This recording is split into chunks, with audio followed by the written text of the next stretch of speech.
driving down the road and I pass a truck and there's a sheet of plywood in the bed of the truck and there's fingers all the way around the edge of the sheet of plywood in the bed of the truck. So I told my 12-year-old son, I said, well, we're going to stop them. They're going to run. So get ready. The ones in the cab, they all bailed out. I hopped up on the bumper. There were 10 of them in the bed of the truck. When the deputies finally got there, I stepped back. I took a picture of my 12-year-old son holding an AR and I sent it to the governor's chief of staff. I'm like, it's this bad. I need help. And that was the craziest thing that really happened. Ready to roll? Yep. All right. Real Texan. Why should this matter to Real Texans?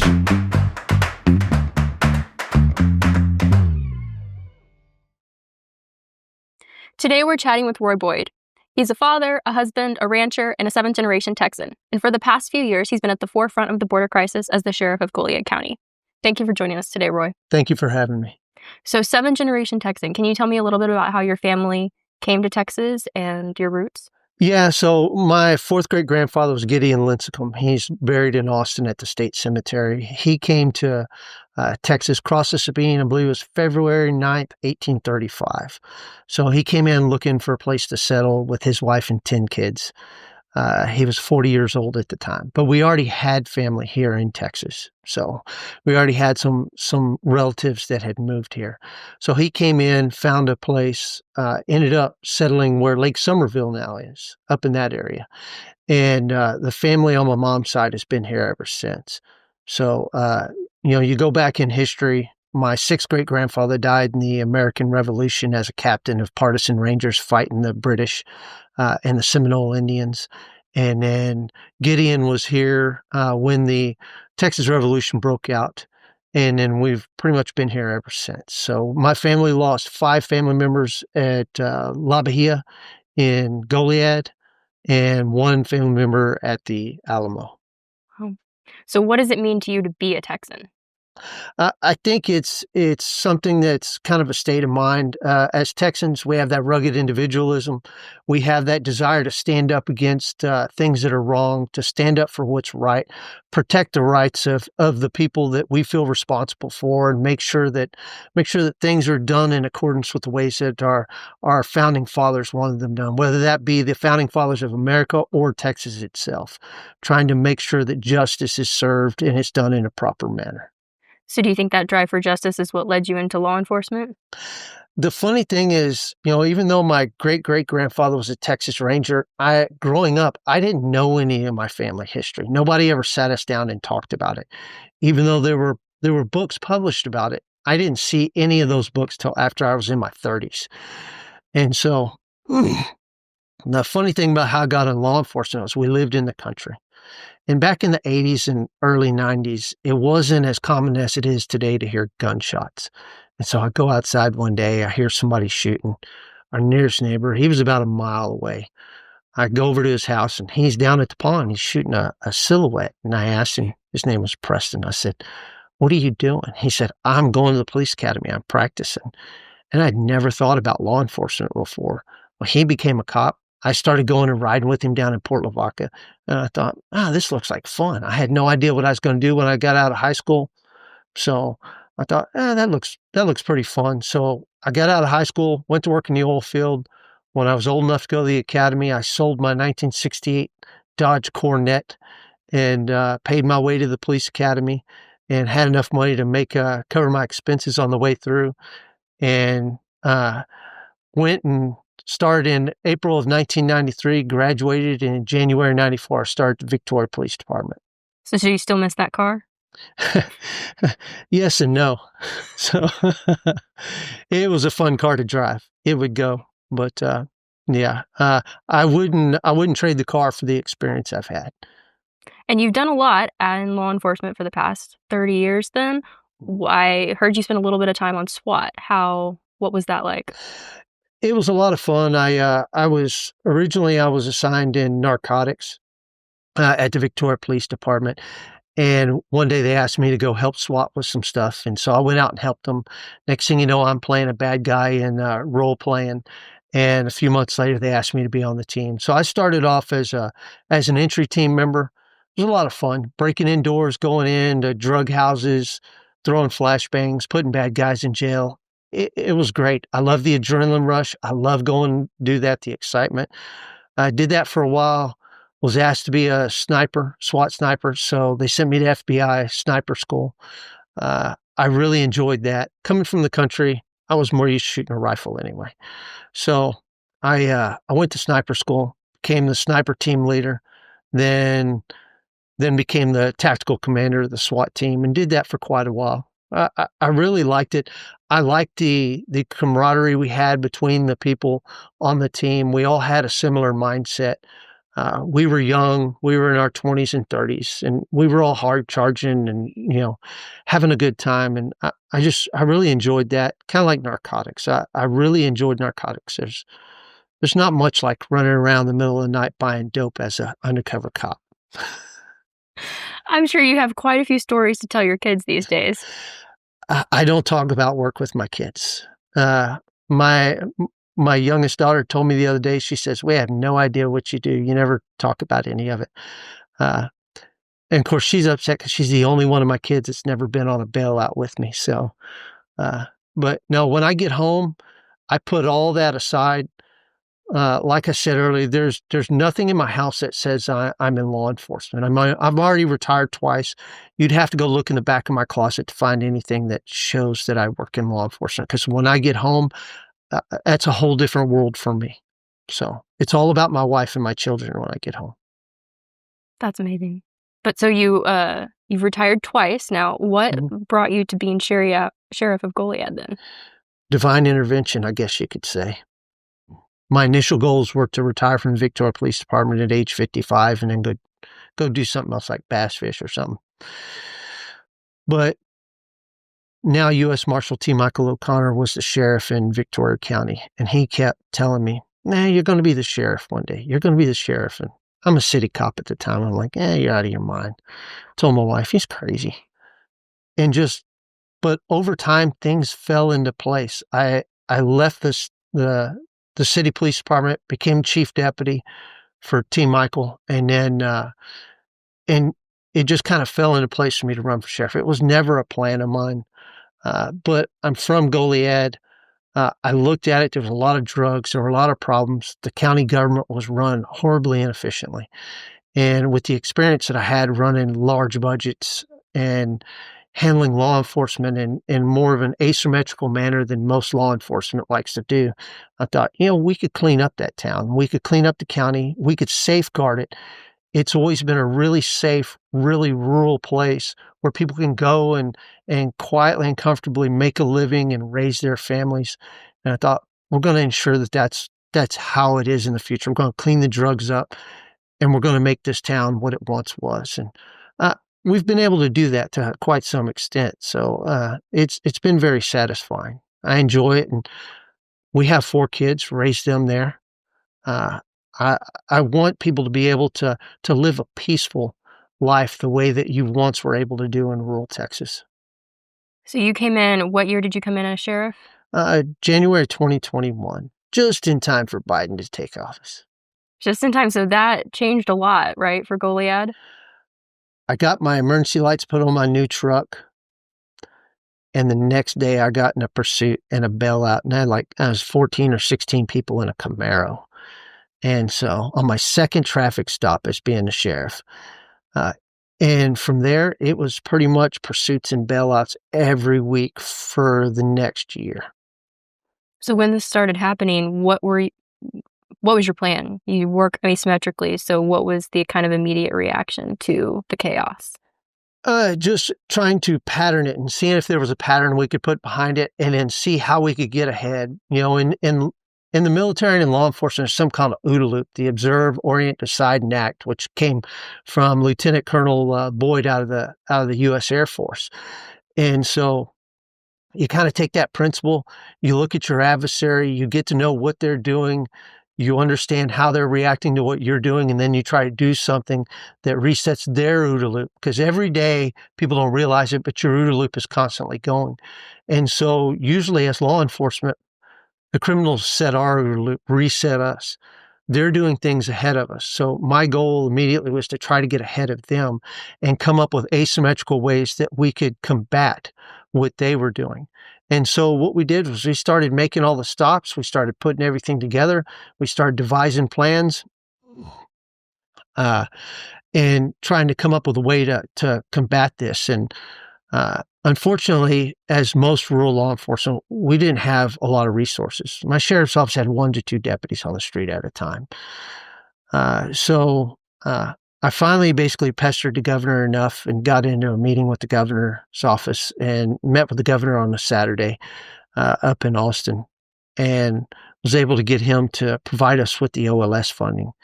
And once that happened, that changed everything for us.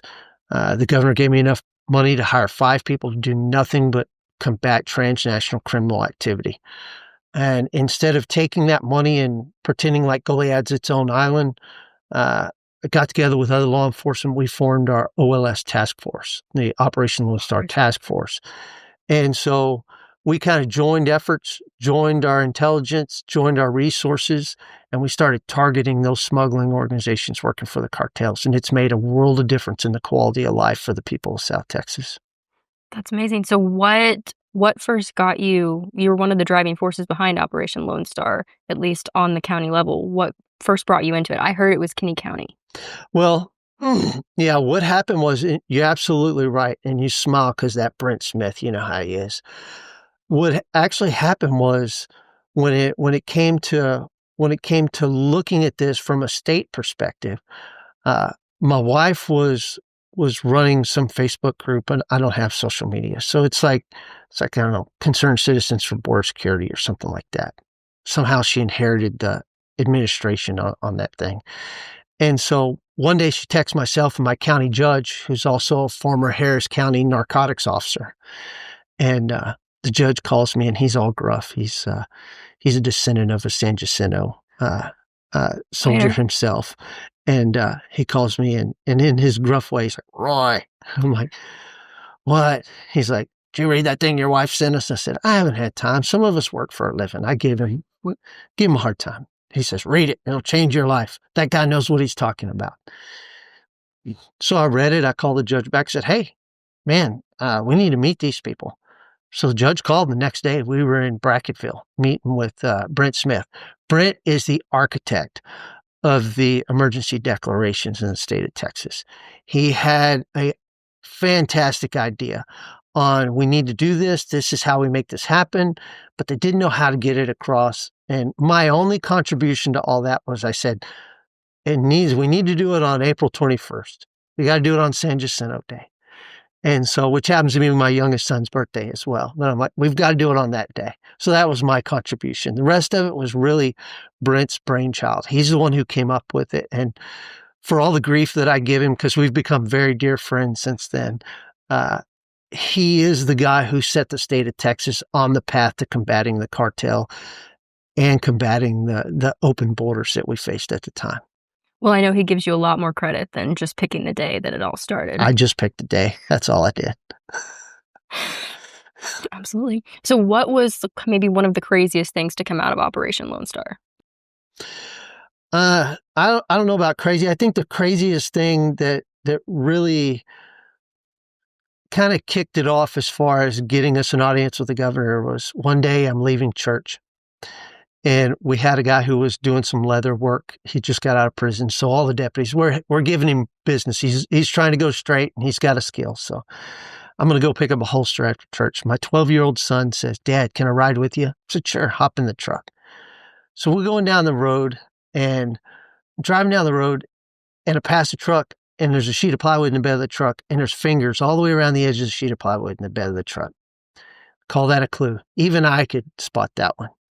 And so I call on the radio. The 2 deputies working are on a call. The county we're headed towards, they were busy, didn't have anybody. So I told my 12-year-old son, I said, "Well, we're going to stop them. They're going to run, so get ready." And so tried to stop them. They ran. They tried to drive through a fence, but got stuck in the ditch because it was muddy. And so the ones in the cab, they all bailed out. I hopped up on the bumper. There were 10 of them in the bed of the truck. I jumped up. There's nobody else around, so I get my 12-year-old out. I have him hold the AR, and while I zip tie the illegals that are in the bed of the truck. And so I took, when the deputies finally got there, I stepped back, I took a picture of my 12-year-old son holding an AR while we were finishing up. And I sent it to the governor's chief of staff. I'm like, it's this bad. I need help. And that was the craziest thing that really happened. Seeing us, from that point, wound up in a meeting with the governor the next Saturday, and that's kind of how we kicked off on the OLS. The governor's asking us how we do the funding. Kind of worked with him on that. But I will tell you that probably some of the great things that came out of it, and a lot of people don't realize, is that all of this is organized and it's all slave trade. And we had one organization called TTECA, and according to the Department of Homeland Security, they were moving about 100,000 illegal aliens through us a year, just right through our county. They are out of Michoacan, but they operate out of Miguel Alemán. And it took us 2 years, but we finally dismantled that organization. We indicted them all on the federal level, got them very long sentences. After a lot of pursuits, a lot of investigations, a lot of very late nights and very early mornings.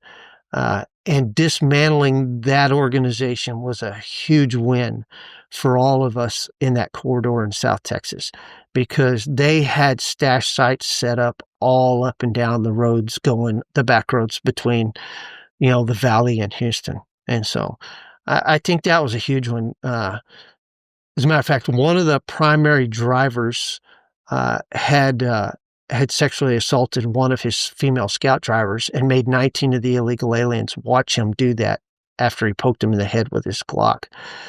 When he finally was apprehended and finally debriefed, he admitted to 222 sexual assaults against people he smuggled. So the violence and the terror that takes place with these organizations right here in Texas is something that we were glad to be able to dismantle some of that. And we took down numerous organizations, but that was the biggest one. Our last one that we took down was just here a few months ago. And every time you take one of these organizations out, it's very satisfying. Absolutely. Obviously, things have changed a lot in the past year since President Trump took office in terms of what's coming across the border, but there's still, I know, a lot to be done. Where do you think Texas needs to step up and fill in gaps? Well, I think the state of Texas needs to change its mindset, needs to change the way they look at things, because what we're finding is there's a mentality, it's not just in Texas, but across the nation, where people think Trump is in office and now everything is good. And so they can lay down. And we kind of saw this with the Texas legislature this last go around. They really didn't want to touch the border issues. And they don't understand that it's not just the border. That's part of the problem we face. Everybody talks about the border. It's not just the border. It's the interior security. The cartel is embedded across the United States. The illegal aliens that are in this country are in indentured servitude. They may have a job working at a hotel, working at a restaurant, but they're all in indentured servitude, and they're all beholden to the cartels to do work for the cartels, which means that all of those people here are part of the logistical capacity of the cartel to conduct their business in Texas and across the United States and into Canada and wherever else they're at. And so what we have to do is we have to get rid of the cartel's logistical capacity to conduct their business. Because if we get another leftist president in the next term and the border's wide open again, or even if we get a Republican who doesn't think much about it or do much about it and thinks it's all solved, the cartel is in the same position they are now as when Biden took over the first time. The problem is all they're going to do is make the calls. All of their indentured servants, all of their affiliate organizations like Mexican Mafia, Texas Syndicate, the Bloods, the Crips, you name it, because all the prison gangs across the United States, all the street gangs are nothing but contractors for the cartels now. If we don't do something to resolve that problem, deport as many illegal aliens as we can, and dismantle those organizations and those foreign actors that are working on behalf or with the cartels in the U.S., then we will have done all this for naught, because they will flip the switch back on extremely fast. I mean, look at the Sinaloa cartel. They're the primary supplier of fentanyl in the United States of America. What orders have they issued in Mexico? Cut off the fentanyl while Trump's in office. We'll start it back up when he's gone. But right now, we don't want special forces showing up at our house and knocking our door down and shooting us and our families. So we haven't won. All we've done is kind of come to a stalemate on that front. We have to do something different. We have to think differently. One of the problems we have is we have the inability to see things through the eyes of our adversary, which is kind of what you and I were talking about a while ago, linear versus asymmetrical thinking. Unfortunately, government is conducive to creating linear thinking. But what we need more asymmetrical thinking. We need leadership that thinks outside of the norm and can visualize what is it the enemy is doing that we can then take advantage of and then get ahead of them on. I'll give you a good example. He's passed away now, but our first commander of the task force was John Davis, and John Davis was a visionary in law enforcement. He understood the totality like nobody I ever worked with. I worked with him a couple times, and he was always extremely impressive. One day, he's out and he stops a vehicle, and he suspected it was a cartel scout. The guy runs a stop sign. He arrests the guy for running the stop sign. We put the guy in jail. Guy has a radar detector in his car. Well, we inventory every car that comes in case there's valuables in it. Because we're responsible for those valuables. We looked at the radar detector. Radar detector is also an in-car camera. I didn't even know it existed at the time, but you can buy them at Best Buy. So it's like a Cobra radar detector. So he looks and he comes to me and says, "Hey, we know this guy's scouting for the cartel. He has an in-car camera." So what we do is we get a search warrant to get the camera, take data off the camera, put the camera back in the car. The next day, the guy bonds out on the running the stop sign. He gets back in his car. And we have everything. We now know the routes. We know where he picks up the people. We know where he meets the other people at. We know how they react. We can listen to them talk on the phone when they encounter police on the roadway, when they encounter law enforcement in town on their routes. We watch them as they smuggle on the video, and we hear exactly how they communicate and what they're doing, and we can glean from that their mindset and what they're doing to avoid detection. And then we take that, and 2 weeks later, we knock down the whole organization while they're around. We knew they were coming. And so we set up and got that entire organization in one big whack. And it was great. But that's the kind of stuff that you have to have, because typically you see somebody run a stop sign, you think of a traffic violation. Mm-hmm. I view traffic enforcement as the opportunity to see in somebody else's world. Most burglaries are solved because you stop somebody for speeding, you look in the car, and whoa, why does this guy who has soft hands have all these power tools in his backseat? Well, it's because he's a burglar. He's not a carpenter. You'd be amazed how many things we recover on traffic stops, how many crimes we solve. You have to look at traffic stops as the opportunity to solve greater crimes. And that's the route we took. And that's how we addressed it with all the deputies. So is that what you think counties across Texas need to start doing to assist the Trump administration? Yeah, that's part of it. That, and, we have to take a holistic approach when it comes to law enforcement. We have to get outside of our norms. We need to bring the full force of federal, state, and local law enforcement together in order to achieve the goals that the Trump administration has been given by the American people. We have to change our mindset. We have to change our methodology. I will tell you now, I've been embedding one of my deputies with ICE in Houston to help them out up there. Last week, we took down a lady who was wanted for intentional homicide out of Mexico. She killed her boyfriend in the front yard.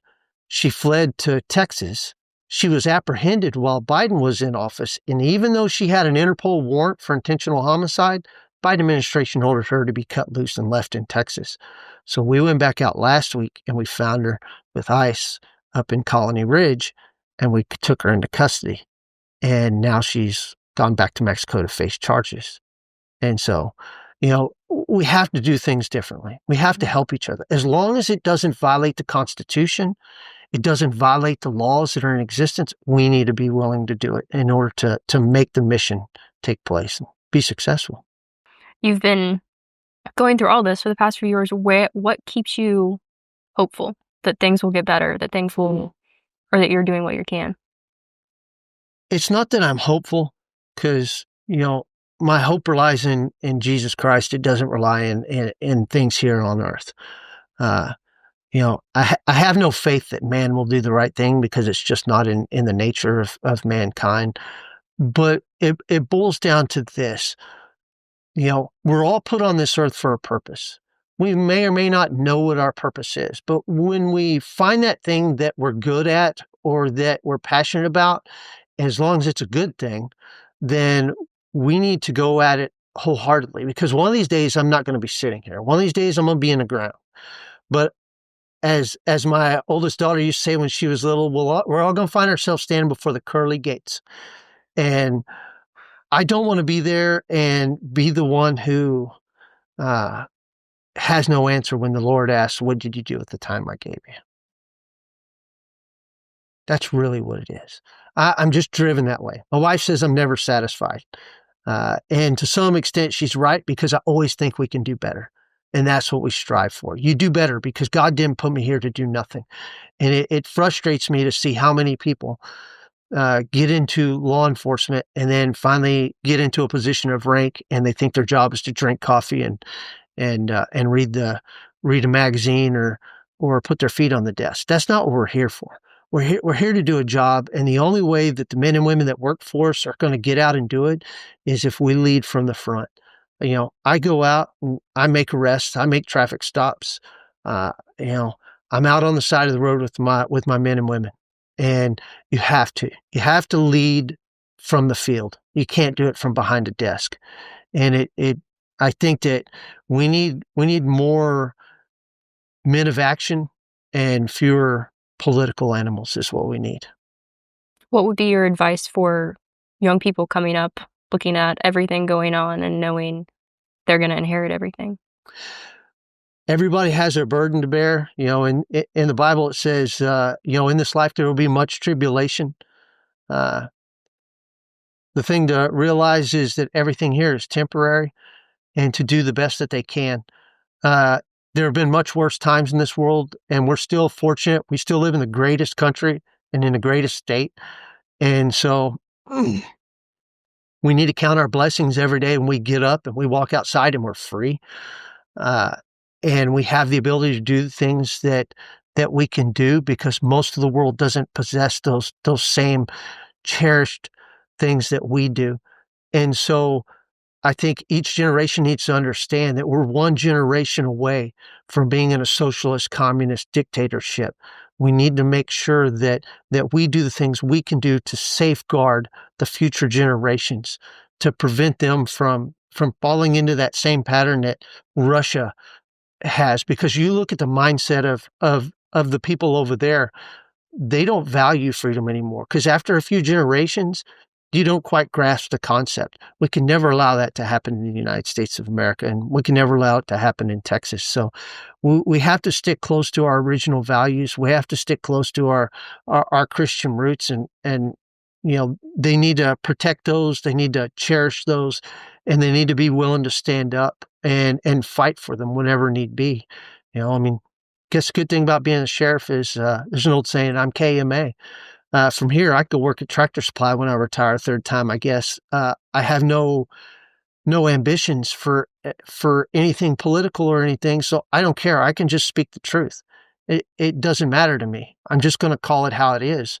And so I think people need to, the sooner you get to that point where you realize that it's better just to call it how it is, the better your life is. Absolutely. Thank you so much for joining us today. Thanks for having me. And thank you for tuning into this week's episode of Real Texans. We'll see you next week.